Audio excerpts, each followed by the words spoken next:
बिस्मिल्लाहिर्रहमानिर्रहीम। बोलते कालम के साथ मैं आमिर रज़ान और एक मरतबा फिर जंग शुरू हो गई है। जी हाँ, बिल्कुल। सेंटकॉम ने यह कहा है कि ईरान ने मिज़ाइल दागे हैं, मिज़ाइल और ड्रोन्स दागे जिनको उन्होंने नकारा बनाया, अहदाफ तक नहीं पहुँचे। दूसरी तरफ पासदारान इनकलाब ने दावा किया है कि उनके मिज़ाइल्स और ड्रोन्स ने अमरीकी अड्डों को बहरीन और कुवैत में निशाना बनाया और उनमें तबाही मचाई है। एक मरतबा फिर जंग का बाजार जो है वो गर्म हो चुका। आपने हरमज़ एक मरतबा फिर जल उठी है और इस जलने के दौरान दोनों तरफ से दावे किए जा रहे हैं। सेंटकॉम ने ग्रूक और कशम पर अपने हमलों की वीडियो जारी की है, जिसमें उसने दिखाया है कि रडार सिस्टम जो है पासदारान इनकलाब का, उसको तबाह किया जा रहा है। दूसरी तरफ ईरान जो है, पासदारान इनकलाब ने भी ये दावा किया है कि बहरीन और कुवैत के अंदर अमरीकी अड्डों को भारी नुकसान पहुँचाया गया है। और ये किसी हद तक दुरुस्त भी है, क्योंकि आज सुबह अलल सुबह जो है बहरीन में मुतअद्दिद बार अलार्म जो हैं वो बजाए गए। ये जंग के अलार्म थे, जिसके बायस जो है वहाँ के लोग जो हैं वो पनाहगाहों की तरफ भाग गए। कुवैत में भी यही सूरत हाल रही, लेकिन ईरान के वज़ीर ख़ारजा अब्बास अराग़ची ने कहा कि उनका हमला सिर्फ अमरीकी अड्डे हैं जो ईरान पर हमलावर हैं, और वो कशम और ग्रुप पर मुसलसल गोलाबारी कर रहे हैं और उन पर मिज़ाइल दाग रहे हैं, जिसके जवाब में पासदारान इनकलाब उन इलाकों को और उन अड्डों को निशाना बना रहे हैं जो अमेरिका की इन हमलों में मदद कर रहे हैं। तो हमारा किसी हमसाए के साथ कुछ लेना देना नहीं है।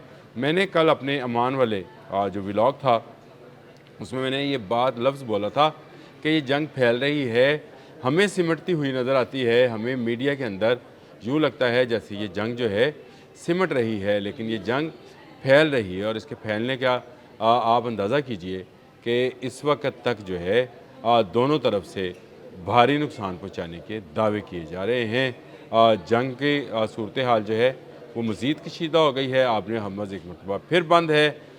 अमेरिका ने ईरान के और ईरान ने अमेरिकी हाथियों के जहाज़ जो हैं उनको रोकना शुरू कर दिया है। जो डोनाल्ड ट्रंप ने कहा था कि वो अपना ब्लॉकेट ख़त्म कर रहे हैं, ईरान अपनी जो है नाकाबंदी ख़त्म करे, ब्लॉकेट ख़त्म नहीं हुआ, नाकाबंदी भी ख़त्म नहीं हुई है। दोनों तरफ से जहाज़ों को रोका जा रहा है, मिज़ाइल दागे जा रहे हैं, नुकसान पहुँचाया जा रहा है।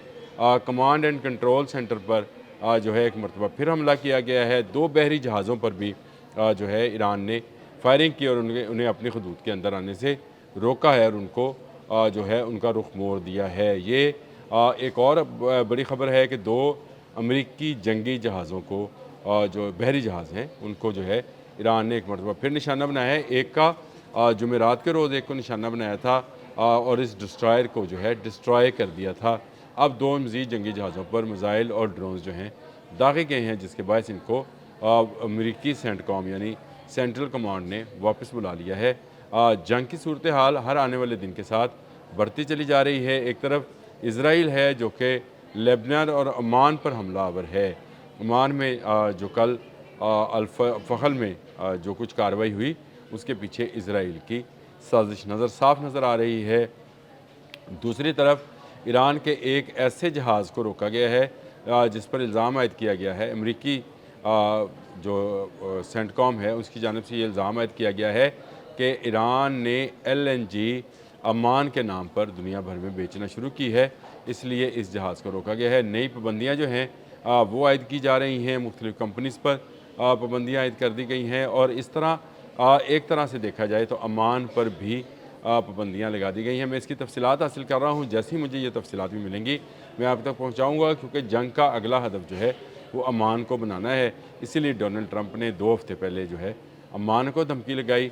जुमेरात के रोज़ अमान पर हमला कर दिया गया। कल अमान पर जुमेरात के रोज़ अमान पर हमला कर दिया गया और कल जो है उस पर एक ड्रोन भी गिराया गया। तो इसका मतलब ये है कि अब अमान की बारी है, अमान को जो है वो ईरान का इत्तेहादी होने की सज़ा दी जाएगी। और अब इल्ज़ाम आयद किया गया है कि उसकी LNG, ईरान की LNG जो है अमान के नाम से दुनिया भर में फ़रोख्त की जा रही है। इसीलिए एक जहाज़ को रोक लिया गया, उस जहाज़ पर पहले फायरिंग की गई और फिर उसको रोक लिया गया। और अब ये जहाज़ जो है आपने हरमज़ में अमरीकी ब्लॉकेड की नज़र हो गया है।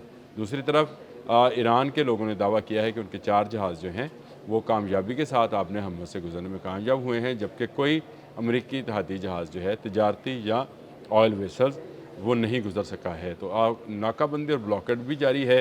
जंग भी जारी है। इसमें पता नहीं कैसे डोनाल्ड ट्रंप ये बयान देते हैं कि बहुत अच्छी सफारतकारी हो रही है, बहुत अच्छे मुज़ाकरात हो रहे हैं और शायद हम एटमी यूरेनियम जो अफजुर्दा है वो हासिल कर लेंगे। ना ईरानियों ने यूरेनियम अफजुर्दा यूरेनियम देने की कोई बात की है और ईरान नई सफ़ बंदी कर रहा है। इस आने वाले व्लॉग में मैं आपको ये भी बताऊंगा। और ये जो अब कतर और बहरीन में कुवैत और बहरीन में जो नए ताज़ा तरीन हमले हुए हैं, ये इस बात का वाज़ेह सबूत है कि एक तरफ अगर ईमान पर हमला किया जाएगा तो अमरीकी इत्तेहादी भी बच नहीं पाएंगे। ख़ुद अमरीका को भी जो है इस जंग में कूदना पड़ेगा।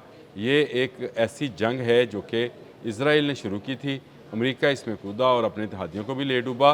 अब ईरान जो है उसको समझ आ गई है कि जहाँ से हमला हो अगर वहीं पर हमला किया जाए तो ये किसी की टेरिटरी पर हमला नहीं है, अग्रेशन के ख़िलाफ़ हमला है। जहाँ से उस पर हमला किया जाएगा वो उसकी टेरिटरी को तबाह कर देगा। कुवैत और बहरीन में भारी नुकसान हुआ है। 5th फ्लीट के हवाले से सेंटकॉम की एक तरदीद भी आई है कि हमारा पूरी तरह से निज़ाम या सिस्टम जो है वो तबाह नहीं हुआ, लेकिन इसको कौन तस्लीम करेगा क्योंकि वीडियो विजुअल्स जो हैं वो मौजूद हैं। सेंटकॉम ने कशम और ग्रुप पर जो इसने हमला किया था उसकी वीडियो भी जारी कर दी है, एक ट्वीट किया है। BBC ने भी इसका रिपोर्ट कर दिया है। तो आज के दिन सुबह सुबह जो है ईरान और अमेरिका की जंग जो है वो मज़ीद बढ़ गई है। दोनों तरफ से एक दूसरे पर मुतअद्दिद हमले किए गए हैं, मिसाइल्स और ड्रोन्स फेंके गए हैं। तो जंग बंदी कहाँ गई, कहाँ गया वो सीज़ फायर? और ये सीज़ फायर की खिलाफ वर्जी का इल्ज़ाम जो है पासदारान इनकलाब अमेरिका पर और अमेरिका जो है ईरान पर लगा रहा है।